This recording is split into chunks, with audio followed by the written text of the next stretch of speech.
Morning, everybody. I wanted to do this video blog this morning not to talk about the coronavirus because I think we are all a bit coronaed out, but to talk about the prospect of the future for small township businesses like the ones that we serve as this virus and the effects of this virus kind of continue to play themselves out here in South Africa. So those of you who know me know that the Wot-If Trust works in Diepsloot, which is a township north of Johannesburg and home to close to 800,000 people.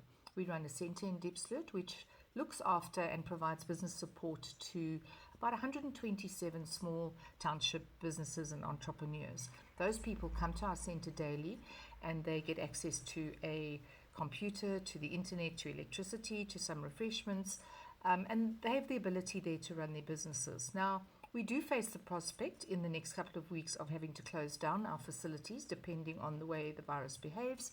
And the thought of sending these entrepreneurs home scares me and makes me really anxious because home, for many of them, is a small shack, a tin structure, no running water, no electricity, no toilet facilities, and no ability to run their businesses.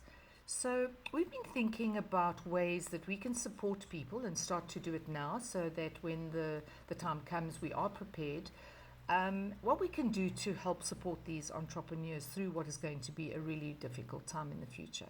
So the things we're asking for are, do you possibly at home, your friends, your staff, your family have old laptops or tablets or even smartphones that you no longer use, that you were keeping in the drawer, for a rainy day, that you would be prepared to either give or lend to us for these small entrepreneurs to use during this crisis period. It would mean that we could send them home with a device and then provide facilities for them to go and charge their devices in some kind of an outside space. The second thing we're asking for is data, because a device without data is not going to be much good.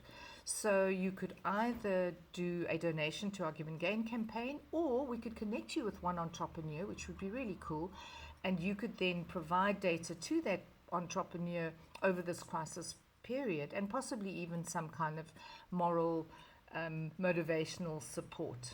The third thing we're doing for the big quasi-quarantine that we think is coming is we are speaking to an organization called NutriWell, who do a very interesting pack of fortified and vitamin-enriched food, which will help boost immune systems.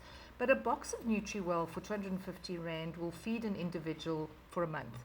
So in there is milkshakes, porridge, soya mince, fortified foods and all of those sorts of things. And we would like to ask for people to donate towards 1, 2, 10, 20 packs of NutriWell, which we will then make sure goes home with a small entrepreneur at the time that we might have to close, and at least they have food for a month, their little stockpile.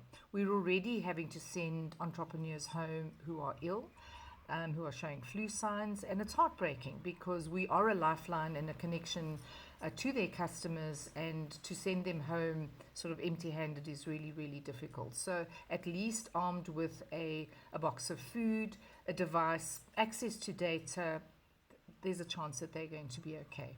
We've also been making a hand wash mixture, which has been quite interesting. We've been taking a Coke bottle, an empty Coke bottle, grating Sunlight soap into it, filling it with water, bit of salt so that the soap doesn't go slimy, and making a hand wash mixture. Hole in the lid, you can actually use it for hand wash, and then a second bottle with fresh water, which really is then for the rinsing. So if you can't help us with any of the above, maybe you can help us with just providing us with empty Coke bottles and Sunlight soap. It would be, and even some Dettol that we can actually throw into the soap.